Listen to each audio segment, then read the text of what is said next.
got pulled over. We'll see what happens here. Hi there, what can I do for you? Not a whole lot. Trooper Valdez, after all. How about you, Trooper? I'm doing pretty good. So on your trailer, you got the tire covering that back light.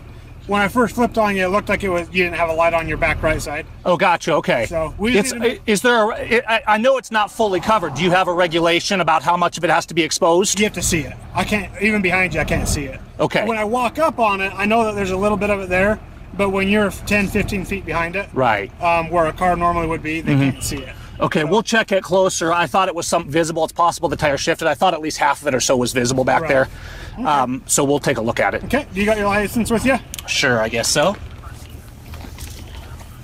You guys coming down here for New Year's, coming to Moab, or what's your destination? Actually, we're passing through at the moment, heading towards warmer climates. Okay. I just see the bikes, and I know a lot of people come down here for the... Is there an event down here this week? No, actually, there's not, but it's crazy. I go out and run, and I still see a ton of bikes out biking, and I'm just like... It's cold. Why are you out biking? No. They look at me like, it's cold. Why are you out running? We just want somewhere. Yeah, well, I'm just glad there's not snow here. Okay. Do you have the registration on the truck? Just because I can't get behind, I don't see it. Okay. I can't see the information on it. Okay. How are you guys doing? Good to say hi.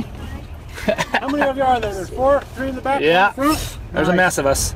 Yeah. Okay. How old are y'all? 8. 8? Well, I can't hear you in the back. They should all be in there. Noise. Yeah, I'm pretty sure that's the correct one. You know, sometimes old ones get left in, so I wanted to make sure that was the correct one before I... Any registration will be good. Yeah, that's the one for it, I think. Okay, you're going to roll this up, and I'll be right back with you. Stay warm, okay? Alrighty. So, trying to flip my camera here. There we go. So look, the officer's polite to me, I'll be polite to him. And well, I'm polite anyhow, even when I do activism. But it's funny because this is the first time I've been pulled over in, I don't know, 3 or 4 years. So that tail light is visible, and we'll check that later. But I'm not going to make an issue of it right now if he feels he can't see it.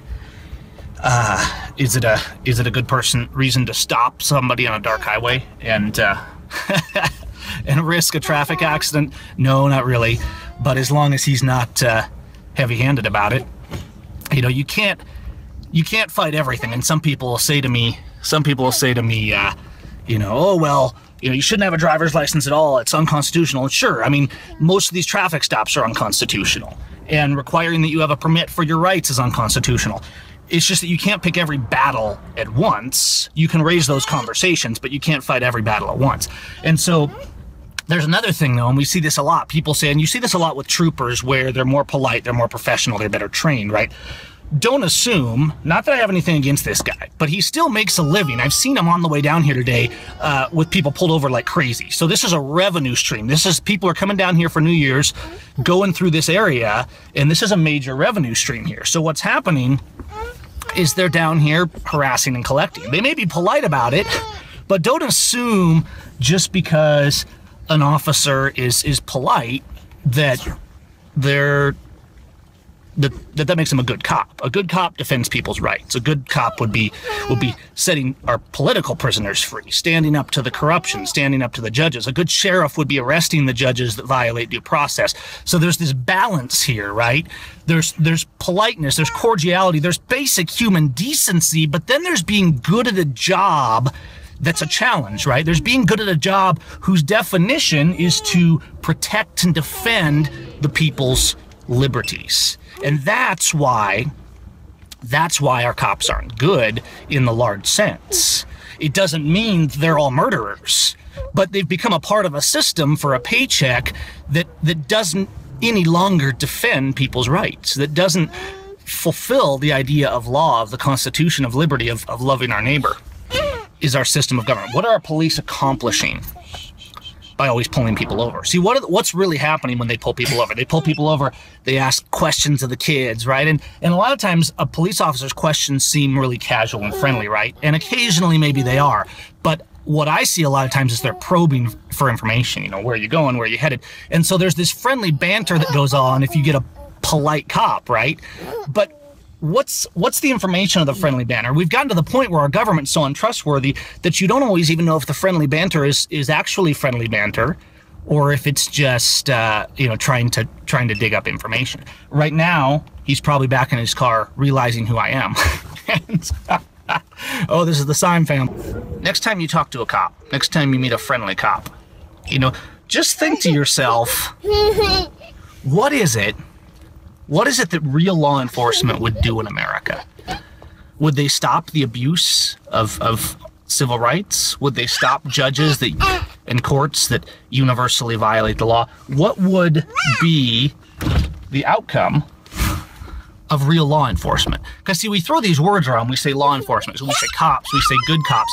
People throw the word good cop around in the context of, well, he's just a nice enough guy. That's what we call the good cop. But that's like saying a baker who can't bake but is a nice person is a good baker. They wouldn't be. To be good at a job, you have to do that job well. In the case of law enforcement, it would mean defending the law, not the fake laws made up by legislatures and courts, but real law, life, liberty, and property, people's rights. So, warning, it's all I give. I give you a hard copy warning so you know who I am if you have any questions. Contact me or my agency, okay? On there, I explained what it was. It's just, just move the tire and you'd be okay. Okay. I'll explain it to you. I also highlighted the warning on there, so you know when you get to where you're going, you find this paper, you don't forget. I had a citation. No, it's just a warning. So that way you don't worry about it. I got your registration and all that back there. Okay. And then your ID right there. Okay. Gotcha. For the little ones here, I got a sticker for you. You know it's New Year's Eve, right? Are you guys celebrating? Guys want a sticker? I got a sticker. You're all wearing your seatbelt. It looked like, yeah, right? Yeah, I saw the one. We don't like getting extorted for that fee. Right. So I got 4 stickers for you. For every single one of you. You guys want a sticker? You guys want a sticker? Okay, I'll just give all 4 of you to. You give them to your brother and sister, okay? Say thank you, okay? Thanks. Okay. So now, since we're here in Utah, is there a regulation for how much of that light has to be visible, or does it just have to be visible from directly behind? Usually there's square inches or something like that. Well, what it is, and I honestly couldn't tell you. I have to go look up the actual law to say how far. It's a distance thing is what. Okay. It's not how much of the light is visible. It's just how far the light can be visible from behind you. Okay. And I was going the other direction, and I wasn't sure if it was out because I didn't see it until. Sure. In fact, I didn't know you had a light on there at all until you hit your brakes, and I saw it hit the tire. Gotcha. And then reflect off the trailer and then back at me. Gotcha. So that's kind of when I was like, oh, there is a light there. It's just blocked. So. Gotcha. Okay, well, cool. Yeah, we appreciate your cordiality. Lots of people were watching you on camera, so they appreciate that too. Doesn't bother me. I was going to ask you. I was like, so when we come up to the windows, like I say, you guys can do whatever you want. You can record us, do all that kind of stuff. But when it is in somebody's face, some officers might get a little flustered and a little frustrated with you, just because they're not. It's. Well, this is interesting to talk about officers, because I'm a constitutional civil rights activist, and so it goes.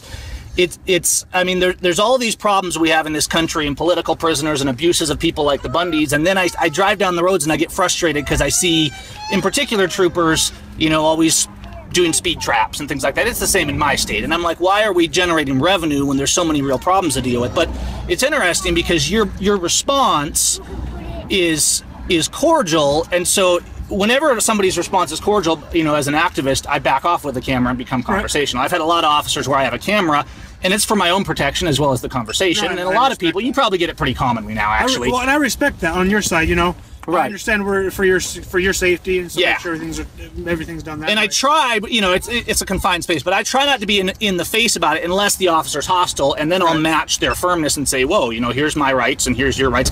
But I always appreciate a good conversation, and what I'm really looking for is more officers to think from a perspective of defending the Constitution and getting this place back on track. So what I do on the roads, my main job and the way I look at my profession is I want everybody safe from the road. So when you say speed traps, I'm not going to deny or agree to other people, but I'll tell you what I do.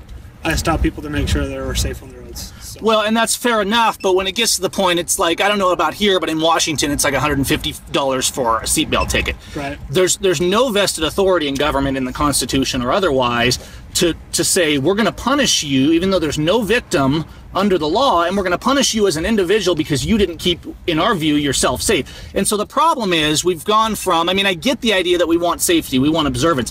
What's happening, I think, is we see so much heavy-handedness. It's like the trooper you had in this state that, to get records for DUIs, made a whole bunch of DUI arrests that turned out to be false, and then that's a bad mark on everybody. We've gotten to this point where we market safety to the extent of give up your freedoms, and there's a balance. There's always a balance, and that's what the Constitution and our state constitutions and our civil rights were written for. And a lot of people are seeing, man, the balance is gone. I mean, we have a nanny state, and so you know, it's like when everybody's like afraid. Maybe this is a stretch, not everybody. Everybody, when they have a cop behind them, gets nervous. It shouldn't be that way, because we shouldn't look at police. And it's interesting when you think about these tickets. An officer technically is in violation of the Constitution when you write a ticket in a state that doesn't allow a trial by jury for that citation, because the 7th Amendment says anything over $20 you get a trial by jury for, because and so there's all these violations that have grown. If people looked at officers as, hey, the officer's gonna, you know, he flashes me and lets me know, hey, you got a flat tire, you got a burnout headlight, instead of looking at him like, what am I gonna get, what am I gonna be taken for today? I mean, the idea that somebody's going 10 miles an hour down the interstate, they get fined $150 by an officer who then proceeds down the interstate at 15 miles an hour over the speed limit. I mean, I see this kind of stuff all the time, and so I wish we could get a better dialogue between not having a mindset of blue line and faction and police are this class and other people are that class, and just realize we're all human beings and love our neighbors and try and restore order that way. Well, there you go. Yeah. So anyways, you guys be safe on the roads. All right. Like I said, I just want you safe, more or less for the people behind you, because that trailer, if somebody hit your trailer. Yeah, we don't want that. I'll look at it again. I thought it was visible, but I'll check it out. And even I kind of looked at it as I was walking back up. I can tell that there's a light when I'm walking, but what it is, it's not really visible on the. Well, I'll try and squeeze that tire over a little more, and we'll get it taken care of. All right. Well, you guys have a safe trip. Okay? All right. Happy New Year. Happy New Year, guys. You too. Have a good night. Bye-bye. Okay, so here, let's see. Look. Now, how about this? This is nice, right? I hate to be negative, guys. Here's this sticker, right? We got a sticker. It's a sticker that says, buckle up, Utah Highway Patrol, click it or ticket. Have you ever thought that click it or ticket is the definition of extortion? It's like saying, we're petulant children and we're gonna punish you if you don't do what we want, as if the government has this authority. Now, you could say, oh, it's just nice. They're giving the kids a sticker, right? So the kids have a sticker, and the trooper was nice, and all that kind of stuff. You know, we had a good conversation. Now, was he nice because he immediately saw the camera? Well, maybe. Would he have been more aggressive if the cameras hadn't been there? This is a cause for always having your cameras running, okay? But it goes beyond this, because we're still, and this guy, you know, a nice enough guy, but I don't think he really grasps what I'm saying, and maybe he'll think about that. But if he doesn't grasp what I'm saying, if I'm having to explain these concepts to him, see, there he goes, and I thought he was pulling somebody else over, but maybe he's not. Okay, so he doesn't really, I think he's kind of smiling and nodding, and he's professional, right? But professional doesn't always mean good. It doesn't always mean that you're defending people. This is the problem. The reason we have good cops is not because all cops are murderers. It's not because all cops hate their fellow man. It is because we have a mindset instilled in police that they are a different class, that they are there to enforce the government's rules and regulation and the nanny state on us, even if there's no victim, and that their job is not actually to defend with their life people's rights, their life, their liberty, and their property, which is the real reason you hire a security guard, and that's what a police officer is supposed to be. They don't understand the principle. When I have the opportunity, despite people saying I'm a hateful guy against police, it's not true. The problem is not that I don't like law enforcement, it's that we don't have law enforcement. And I'm including this guy in the nicest way. But law enforcement would be focused not on stopping people for taillights, although they may flash us and drive up and say, hey, you got a taillight problem, check it out, right? Fine. But this guy just smiled and nodded when I talked about Constitution, the fact that all the tickets he writes are unconstitutional. These things, we've built a system where people think it's normal to think like a slave. And you know what, in its own subtle way, the sticker that says click it or ticket, it's telling your kids the government is the master, Do what you're told or else. So I can be loving to the police officer. I can love my neighbor. And I can still say, wait a minute. Just because you're friendly and I'm friendly and I have nothing against you and we're both nice guys doesn't mean that everything going on is okay. We need people to step up and defend the rule of law. Let's see. Say hi, guys. Hi. Hi, you got a sticker? Yeah, see, he's got a sticker on his face, and he doesn't even know. Titus doesn't even know it's propaganda. But our kids learn quick, and it's okay because a sticker is still fun. And I want to address something real quick. This idea of people always defending cops by saying they're putting their life on the line. That's not true. First of all, being a police officer is not that dangerous of a job. It's not even in the top 10. There's lots of jobs. So like, okay, we're all putting our life on the line every day. As people who stand up for liberty, Ammon Bundy, Lavoy Finchem, these are people putting their lives on the line to stand up, right? People who stand up and pull out their video cameras, people who speak out against corruption, that's putting your life on the line. Going out and writing people tickets is not being a hero, guys. The reality is most of the arrests officers make are illegal, and people have a right to respond. I don't say that we should respond in violence. I say we should be principled at all times. But people have a moral right under our Constitution and under moral law to respond to that. We've got to stop this worship of officials, and I see this a lot in conservatives and patriots. We've got to stop the worship of rules. Like, that makes it safe, right? We have no concept in this country of what it is to be free anymore. I mean, you even go to other countries and people are way more rebellious against petty laws than we are here. People think we have to do what government tells us. They're putting their lives on the line. You know what? If you're going out and you have a job and you're putting your lives on the line to extort people, and whether your life's on the line or not, let's say that's open for debate, that doesn't make you a hero. The burglar puts his life on the line every day too, guys. Doesn't make him a hero. And most of the officers, even the nice ones, are still a burglar on your highways because they're writing illegal tickets that violate the Constitution. They're out there setting up traps so they can write those tickets.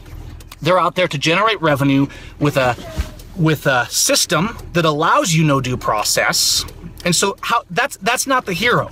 Does that mean I hate the guy? Not at all. Does it mean I want to have a conversation with him in a dialogue so we all understand our rights better? Absolutely. All the people being abused across the nation, it's being done almost every time at the hands of boys in blue that are just good cops out there risking their life, right? You know whose life is at risk from a corrupt police system? Your children, my children, me, my wife. Doesn't mean I hate these guys. Doesn't mean I'm not glad that this guy was cordial and polite, which is why I recognized him for it, okay? It's not hate. It's truth. We've got to stop worshiping statism. Worship God, love your neighbor, stand up for liberty. Hey, you guys have a good night. I need to move on down the road and get settled for the night, and we'll talk to you soon.